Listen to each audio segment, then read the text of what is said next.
The world knows that Israelis are experts in many things and in many ways, from inventions to innovations. But another lesser known way that Israelis really shine forth their amazing strength and their true colors is through the way that they support one another in times of great need and great challenge. Today in Israel, we saw that in a very, very large way as the country escorted the Bibas family to the funeral, to the final resting place of Shiri Bibas, the wife of Yarden Bibas, a former hostage who was just released a few weeks ago, and their two children, Kfir and Ariel, who were murdered by Hamas terrorists about a month into their captivity in the evil hands of terrorists after the October 7th invasion of Israel in 2023 by Hamas and other terrorists. Shalom, my friends. This is the Kiva Gersh with Israel in 5, where we give you everything Israel in 5 minutes. Please like and subscribe. And if you have any questions, want to keep the conversation going, please do so below in the comments. Today was a very hard day, another hard day in Israel, yet another hard day in Israel. The last few weeks, past months, past over a year, has been a time of great challenge, obviously, for the country of Israel. Since the invasion on October 7th, 2023, by Hamas and other terrorists, an attack that launched a war that is now Israel's longest war, and a war that started with one front and quickly moved to multiple fronts around the Middle East. But today, all of our hearts and our souls, our minds, our energies were focused on one thing: escorting Shiri Bibas, Kfir Bibas, and Ariel Bibas to their final resting place here in Israel. We know that their bodies were released by the evil hands of Hamas just about a week or so ago, and they were brought to burial in the south of Israel, in the community where they came from, along the Gaza border. Shiri and Kfir and Ariel, they caught our hearts, they grabbed our hearts, the whole story, right? Their horrible, horrible kidnapping. They're being taken into captivity, little children, little sweet, innocent children. Right? The country and the Jewish people around the world and all supporters of Israel have been thinking about them non-stop since October 7th.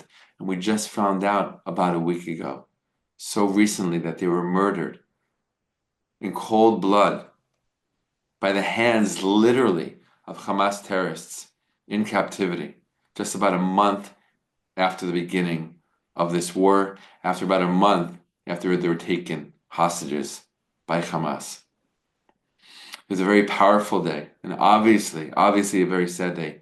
But we also saw is the strength and the beauty and the unity of the Israeli people coming out in droves to line the roads, the highways, the intersections through which the convoy that brought the bodies of Shiri, Kfir, Ariel, escorted by their family members and their loved ones to the burial site.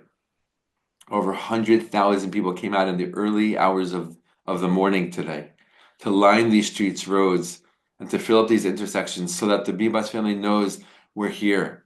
We're here for you. We're holding you. We recognize your pain and your suffering, and we're sorry. People were literally screaming out slicha, which means sorry in Hebrew, holding Israeli flags, yellow flags, orange flags, in complete silence, as these vans drove through and drove by, carrying the coffins of Shiri, Kfir, and Ariel. They were buried today in the soil in the land of Israel. And we will never forget, and as we're also saying, we will never forgive. It's a hard day. It's a sad day. It's also a powerful day and a powerful reminder of who we are fighting, who our enemies are, and what they are capable of. Today also, Israel received 4 more bodies of hostages, the last 4 to be released in the first phase of this ceasefire deal. It's still a big question mark. Will there be a second phase? We don't know yet. Negotiations are still happening as we speak. But this is the official end of the first phase, in which hostages came home, back home to Israel, alive and also in coffins. And we know that there are still around 70 more Israeli hostages in Gaza, in captivity, some of them alive and some of them not. And we want them all home. And if there's anything that all Israelis are unified about, is that we need to bring them all home and we need to destroy Hamas and all of our enemies on all of our fronts, on all of our borders, who are threatening and have been threatening the peace and security and safety of the Israeli people and even the existence of the one Jewish country in this world. We're here to stay. We're here to fight if we have to. We are here. And we appreciate all of your support along the way, your thoughts and your prayers. Sending you prayers and thoughts back from Israel. All the best, my friends, and be well.